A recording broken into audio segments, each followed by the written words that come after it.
Yes, indeed, I believe in this nation, and I do believe we will get there. Without further ado, let's quickly introduce our panel for today. To my immediate right is someone I have great respect for because he puts his money where his mouth is. Anyway, he's a real estate expert amongst other things. He's also a social commentator and critic and also a speaker, Mr. Mustafa Ewenla. Good afternoon, Mr. Ewenla. Good afternoon, patient. Happy New Year to you. Same to you. Same to you. Thank you.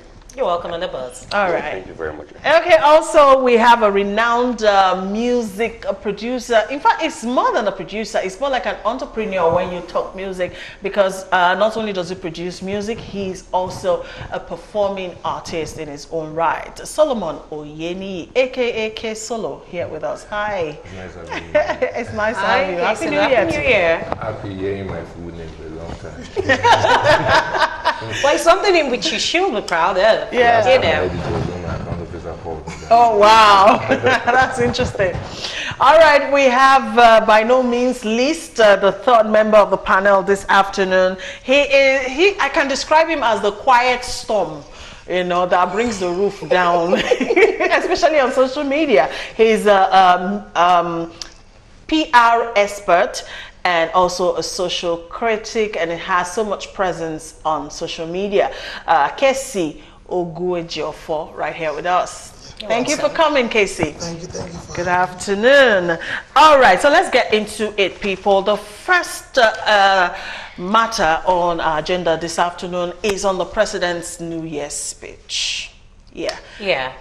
That happens to be something.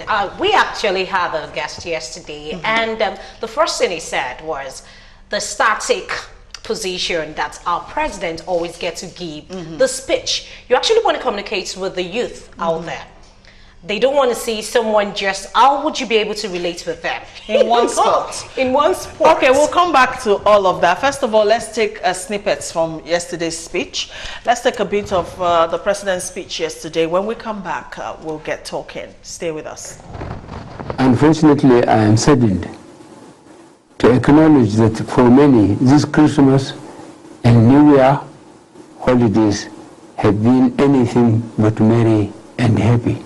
Instead of showing love, companionship, and charity, some of our compatriots chose this period to inflict severe hardship on us all by creating unnecessary fuel scarcity across the country. The consequence was that not many could travel, and the few who did had to pay exorbitant transport fares. This is unacceptable, given that NNPC had taken measures to ensure availability at all depots. I am determined to get to the root of this collective blackmail of all Nigerians and ensure that whatever groups are behind this manipulated hardship will be prevented from doing so again.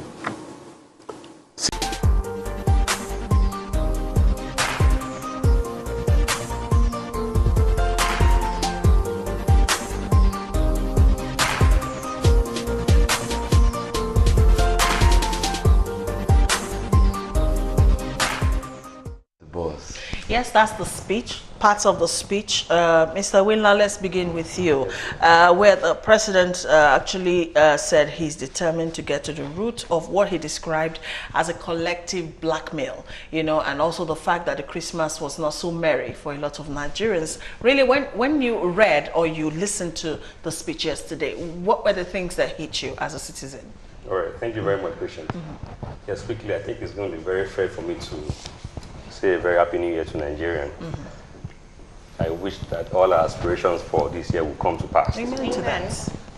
So, straight to the topic. Honestly, I didn't watch the live broadcast, but I read every line of it. I must say that last Christmas, just as the president said, was not merry at all for anybody. I, as a person, on Christmas Day, I was grounded. There was no single fuel in my car to move around. It was so disheartening. at the point I wanted to go out, I made an inquiry. I learned they were selling fuel for 500 naira per litre. I said, why? I must really say that when I read the president's speech, and I think that was his first paragraph of his speech about the fuel, I personally think that those responsible for that Christmas gift in quotes should be punished. I personally think that those responsible for the shortage of fuel scarcity of fuel and the sudden increase in price, because if I recall vividly, sometimes like a few years back, fuel went from 75 naira or thereabout to 140. And that was almost like a New Year's gift too. Yes. That's and like 86 naira actually. 86 naira. Yes. And the whole reasons behind that was that yes, there won't be fuel shortage anymore. After the removal of the subsidy and all that, yes. Everybody will get fuel at ease. Yes. But when this recent one came up, I was like, and sadly, I got back from the UK in November. Towards the end of November, the fuel shortage started just almost immediately. I was like, God, what did I come and do in this country? I was sad. You felt like going back? I felt like going back. I felt like going back almost immediately.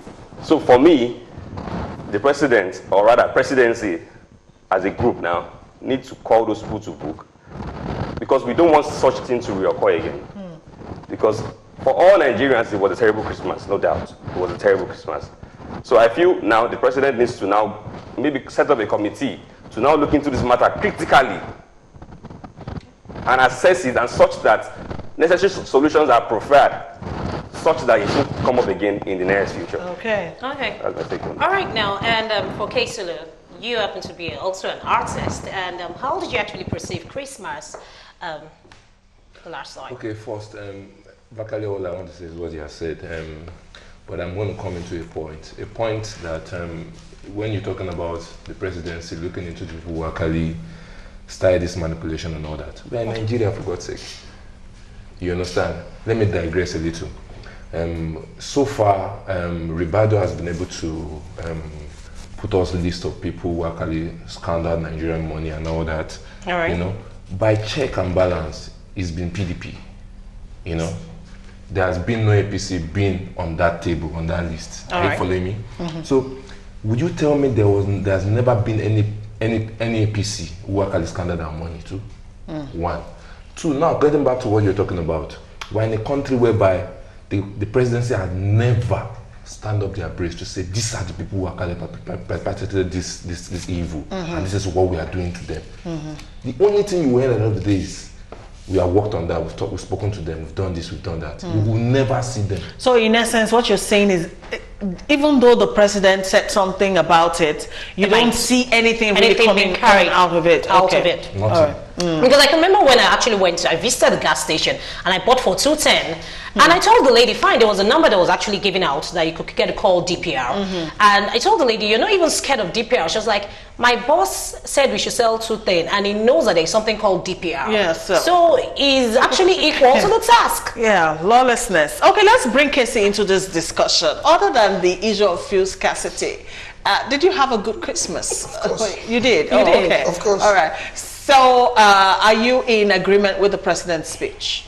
Well, to an extent, but like Kesolo said, this is Nigeria. Nobody ever goes to prison for corruption or stealing. Never.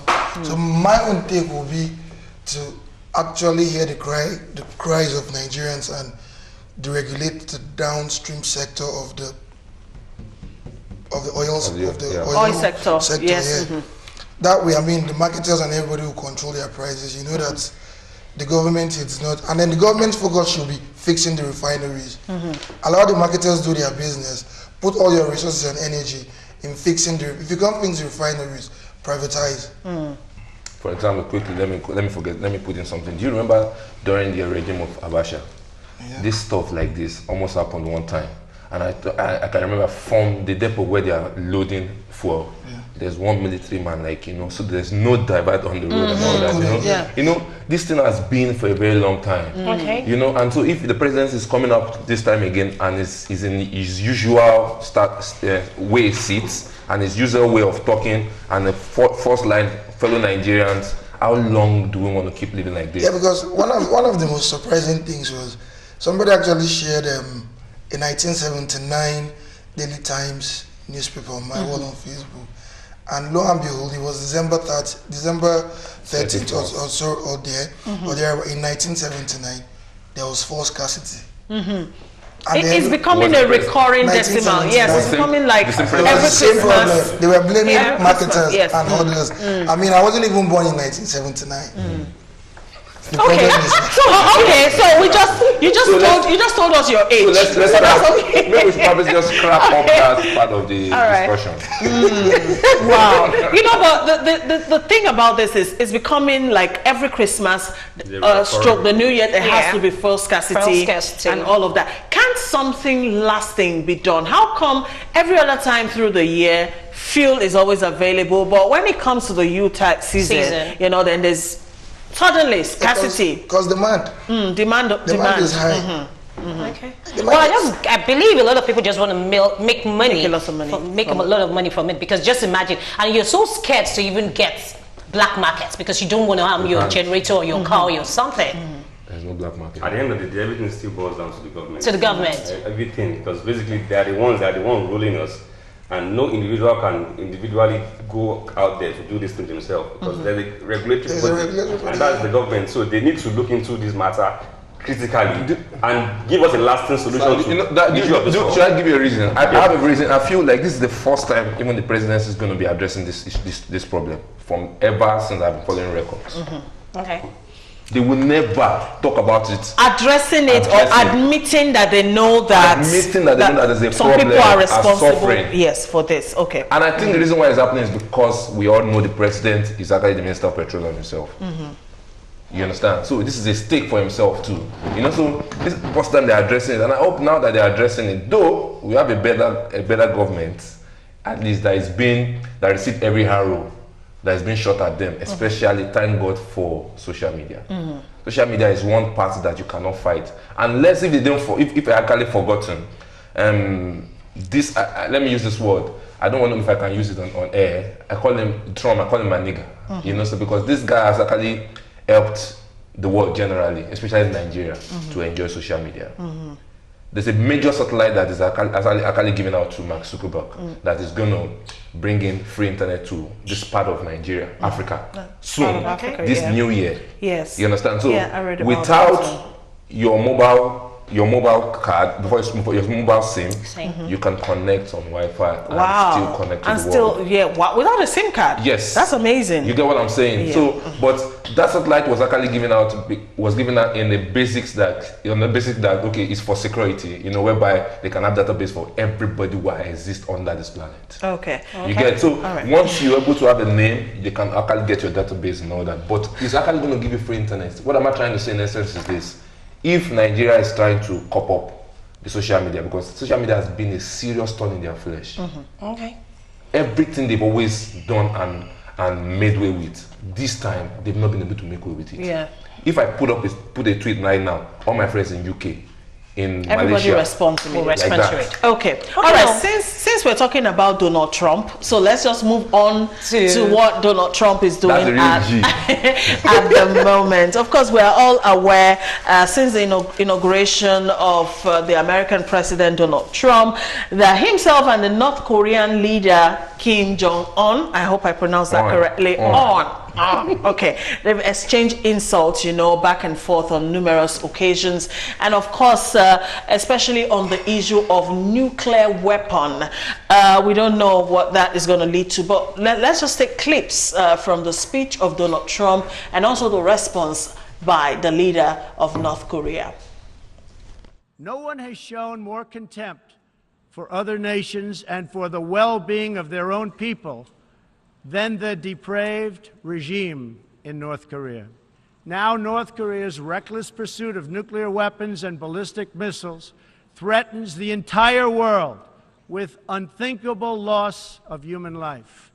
Kim Jong-un of North Korea, who is obviously a madman who doesn't mind starving or killing his people, will be tested like never before. Kim Jong-un saying in a statement, Now that Trump has denied the existence of and insulted me and my country in front of the eyes of the world and made the most ferocious declaration of a war in history, we will consider a corresponding highest level of hardline countermeasure in history. And overnight, his foreign minister said that highest level